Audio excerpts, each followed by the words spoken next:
Okay, guys, we talked about earlier reasons people move west. Well, let's talk a little bit today about the physical features and the climate of the West, and particularly the Great Plains.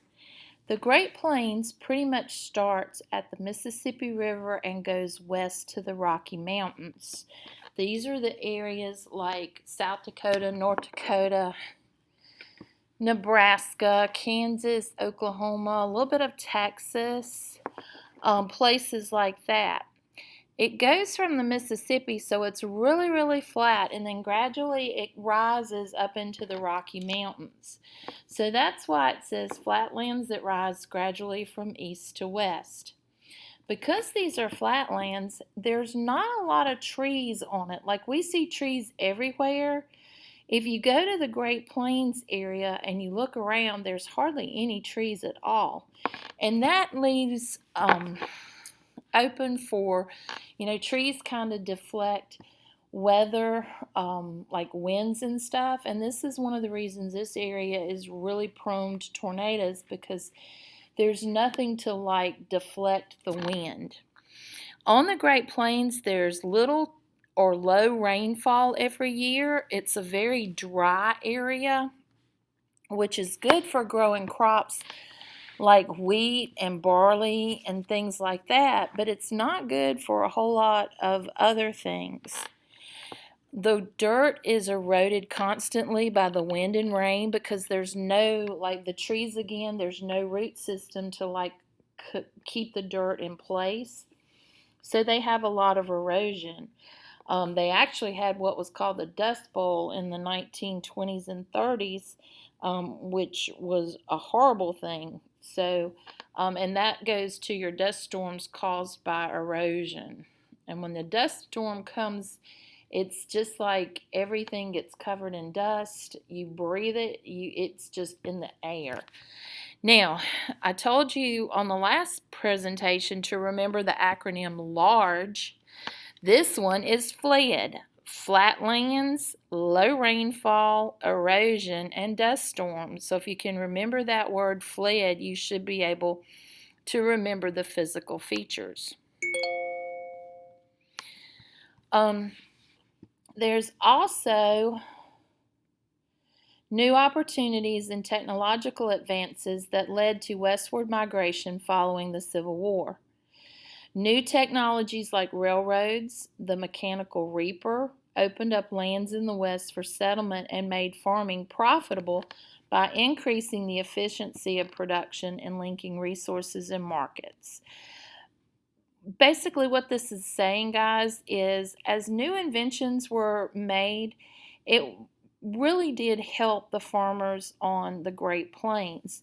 The railroad was able to take things to the farmers from the east and then take things that the farms produced from the west back to the east. The mechanical reaper made it easier for wheat and barley and oats to be grown because they could be harvested easier than they had ever been before. And then, as you can see on here, see how flat the land is? It also was good for cattle farming. Sheep and cattle both were raised in this area, and they could graze on the grasslands, and you can make a profit through your beef or cattle farms. By the turn of the century, the Great Plains was no longer a mostly unsettled frontier, but was fast becoming a region of farms, ranches, and towns. And a lot of towns in this area grew up and really took off and developed during this time. So let's talk about inventions or adaptations first. We'll go with adaptations first. How did people adapt to life in challenging environments? Technological advances allowed people to live in more challenging environments, such as the Great Plains. A couple of the inventions that we'll talk about were barbed wire. I said we were going to do adaptations first, didn't I? Oh, sorry. The inventions were barbed wire, and steel plows. And of course, we all know John Deere, right? So John Deere was the first one to make a steel plow.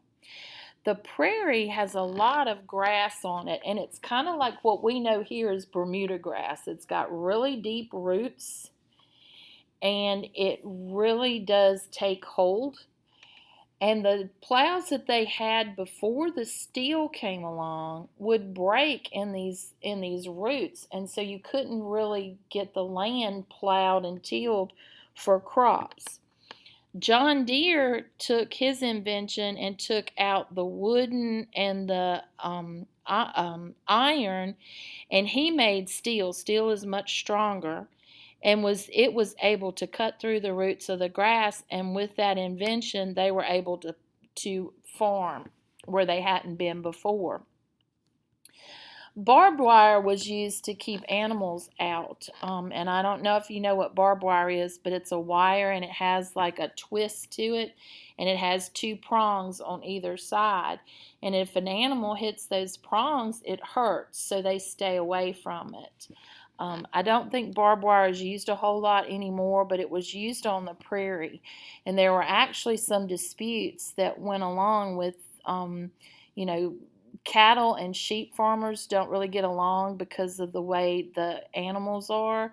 Cattle needs grass to be high up, and sheep can eat grass that's low to the ground, and they will actually kind of wipe out grassy areas. So the sheep were coming through before the barbed wire, and they were destroying the land, and then when the cows went to eat, there was nothing left for them. So there were quite a few disputes until barbed wire came into play. You also had windmills. Windmills were, as the wind turned, it pumped into the ground and brought up water so that they could have water for their crops and also for drinking. And then, of course, we just talked about the railroad. The adaptations that people made, and adaptations are things that people have to adjust to. Adapt, improvise, overcome is one of my favorite sayings. I heard it on a movie one time, and I think it applies to everything. If you adapt, you adjust. If you improvise, you use what you've got to make something work. And then if you overcome, you basically overcome your obstacles. And in this case, their adaptations were that they took their farms and they raised wheat. They raised wheat, barley, and oats. This is kind of like the cereal area of our country. Most of your cereal is made with barley, oats, or wheat, or something like that. And so is your bread. So this was one of the areas for that. Wheat farming became prevalent here, and here's a guy on a reaper, and you can see he's cut down some of his wheat. It used to take men a day to cut just one little swath, and with the reaper, they could do it in a third of the time. And again, beef cattle raising, not chickens, but beef. Dry farming is where you actually use what you've got, and you use crops that are more adaptive to the dry weather and don't need a lot of water. And then one other thing that they used was sod houses, and here you can kind of see it. Each one of these bricks is a piece of sod that was cut out of the earth. Sod houses were really cool. They were used a lot because they didn't have trees to get lumber from, so they had to use what they had, and that was the sod and the dirt. The bad thing was that because it was dirt and earth, it didn't really smell good all the time, and it had a lot of bugs and stuff in it. But they adapted to it, and eventually they would build houses out of wood when it became available.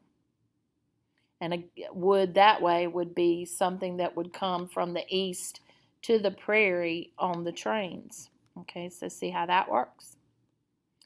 All right, so why did westward expansion occur? It occurred for land ownership, the Transcontinental Railroad, helped meet East and West, the possibility of gold and silver and getting rich, and then the adventures of the life of the cowboy and how cool it was to be a cowboy.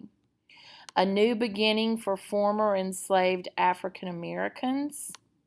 And we're going to stop here today, and then we'll talk about the impact on American Indians tomorrow. You have a great evening, and I will talk to you soon.